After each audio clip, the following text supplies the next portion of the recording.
Bado tunazimulika habari za udaku na burudani, si ndio? Hii leo tuangazia taarifa ambako Zuchu ametuma barua ya kutoka WCB Wasafi aomba kuvunja mkataba Mwijaku atoboa siri, kumbe hajamsamehe bwana mkubwa Diamond Platnumz. Noma sana.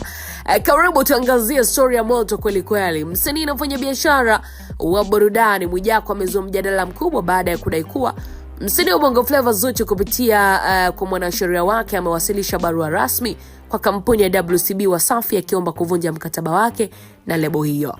Akizungumza kwa hisia kali katika video iliyosambaa mitandaoni, Mwijaku alisema kuwa anaamini uamuzi huo ni mkubwa na unaweza kuwa hatua muhimu katika mustakabali wa muziki wa Zuchu, na anasisitiza kuwa kwa taarifa alizonazo barua hiyo tayari imepokelewa na upande wa WCB, lakini hadi sasa bado haijapatiwa majibu rasmi.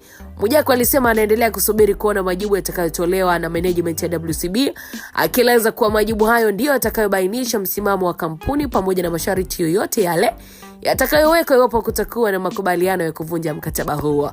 Aidha, aliwataka Watanzania kumuunga mkono Zuchu katika kipindi hiki, akidai kuwa endapo kutakuwa na gharama au fidia yoyote itakayohitajika ili kuvunja mkataba huo, basi wananchi wanaweza kushirikiana kumchangia msanii huyo ili aweze kuendelea na safari yake ya muziki akiwa huru bila masharti yoyote.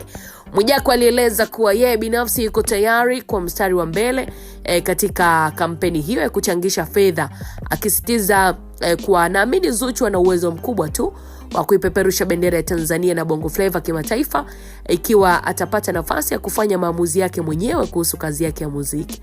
Sasa kauli yake Mwijaku alisema amechoshwa na kile alichokiita unyanyasaji na mazingira yasiyoridhisha ndani ya biashara na muziki, akisitiza kuwa anasimama upande wa Zuchu hadi mwisho. Lakini pia aliomba management ya WCB kutoa majibu ya haraka kuhusu barua hiyo ili kuweka wazi kama wanakubali ombi la kuvunja mkataba au la.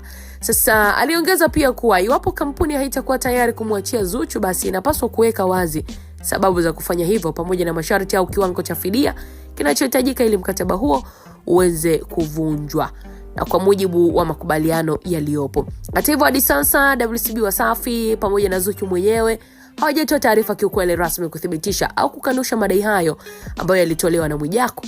Kutokana na hali hiyo, taarifa hizo zimeendelea kubaki tu kama ni madai yaliyotolewa hadharani na Mwijaku, huku mashabiki wengi wakisubiri tamko rasmi kutoka kwa pande husika ili tuweze kufahamu kuna ukweli ama Mwijaku kama tu mwanaburudani ameamua kujizushia mambo. Tutaendelea kukuhabarisha kwa kina ile ambayo yatakuwa ndiyo yanayoendelea kwa wakati mwingine. Kwaheri kwa sasa.